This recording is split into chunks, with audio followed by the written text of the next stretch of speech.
ముఖ్య నేతల ఆధ్వర్యంలో కృష్ణమోహన్ కాంగ్రెస్ లో తీర్థం పుచ్చుకున్నారు. అయితే కృష్ణమోహన్ పార్టీ మార్పు విషయంలో గత నెల రోజుల నుంచి జోరుగా ప్రచారం జరుగుతోంది. మొత్తానికి కృష్ణమోహన్ కాంగ్రెస్ కండువా కప్పుకున్నారు.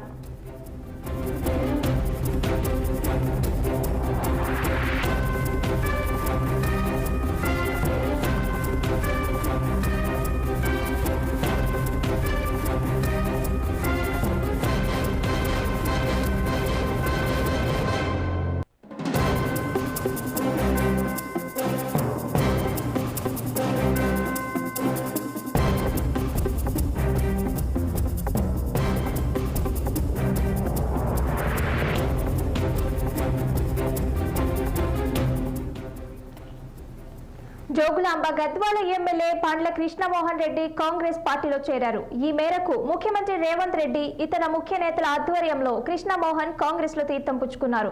అయితే కృష్ణమోహన్ పార్టీ మార్పు విషయంలో గత నెల రోజులుగా జోరుగా ప్రచారం జరుగుతోంది. అయితే మొత్తానికి కృష్ణమోహన్ కాంగ్రెస్ కండువా కప్పుకున్నారు. ఇక దీనిపై మరింత సమాచారం మా ప్రతినిధి శ్రీనివాస్ అందిస్తారు. శ్రీనివాస్, అప్డేట్ ఏంటి?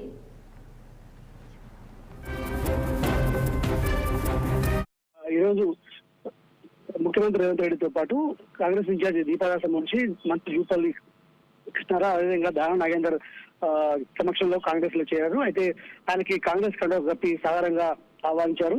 అయితే ఈ నేపథ్యంలో గత నెల రోజుల నుండి కూడా కృష్ణమోహన్ రెడ్డికి సంబంధించిన పార్టీల చేరికకు సంబంధించిన ప్రచారం జోరుగా సాగుతుంది. అయితే గతంలో కూడా మర్యాదపూర్వకంగా కూడా కృష్ణమోహన్ రెడ్డి రేవంత్ రెడ్డిని కలిశారు. ఈ నేపథ్యంలో కూడా ఈరోజు తాజాగా కృష్ణమోహన్ రెడ్డి పార్టీలో చేరారని చెప్పొచ్చు. ఈ నేపథ్యంలో కూడా ఇప్పటికే 6 కాంగ్రెస్ లో చేరారు. బీఆర్ఎస్ కు సంబంధించిన ఎమ్మెల్యేలు కృష్ణమోహన్ రెడ్డితో కలిపి 7 ఎమ్మెల్యేలు ఇస్తున్నారు. అయితే మరొక 4 ఎమ్మెల్యేలు కూడా రేపు కాంగ్రెస్ తీర్థం పుచ్చుకుంటున్నారని కూడా ప్రచారం జరుగుతుంది. ఈ నేపథ్యంలో ప్రధానంగా గ్రేటర్ పరిధిలో ఉన్నటువంటి బీఆర్ఎస్ ఎమ్మెల్యేలు కాంగ్రెస్ లో చేరడానికి కూడా రంగం సిద్ధం చేసుకున్నారని తెలుస్తుంది. మొత్తం బీఆర్ఎస్ బలం అంటే అసెంబ్లీ ఎన్నికల్లో ఏదైతే 38 స్థానాలు గెలిచిన బీఆర్ఎస్ బలం రోజు రోజుకు తగ్గుతూ వస్తుంది. ఎందుకంటే 6 ఎమ్మెల్యేలు ఇప్పటికే అంటే కృష్ణమోహన్ రెడ్డితో కలిపి 7 ఎమ్మెల్యేలు గెలిచిన పరిస్థితి. ఈ నేపథ్యంలో కూడా బీఆర్ఎస్ సంఖ్యాబలం 31కి చేరింది. మరి అంటే 19 అయితే పార్టీని విలీనం చేయడానికి అవకాశం ఉంటుంది. ఈ నేపథ్యంలో కూడా కాంగ్రెస్ అయితే ఏదైతే బీఆర్ఎస్ ని విలీనం చేసే దిశగా కూడా అడుగులేస్తుందని చెప్పొచ్చు. ఈ క్రమంలో కూడా రేవంత్ రెడ్డి సీరియస్ గా చేరికలపై దృష్టి సారించారు. అధిష్టానం ఇప్పటికే ఆయనకి గ్రీన్ సిగ్నల్ కూడా ఇచ్చిన పరిస్థితి. ఈ నేపథ్యంలో కూడా సంప్రదింపులు పర్వాన్ని అయితే కొనసాగిస్తున్నారు.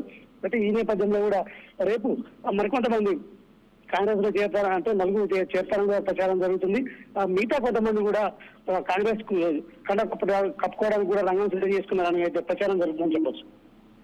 Okay, thank you Srinivas.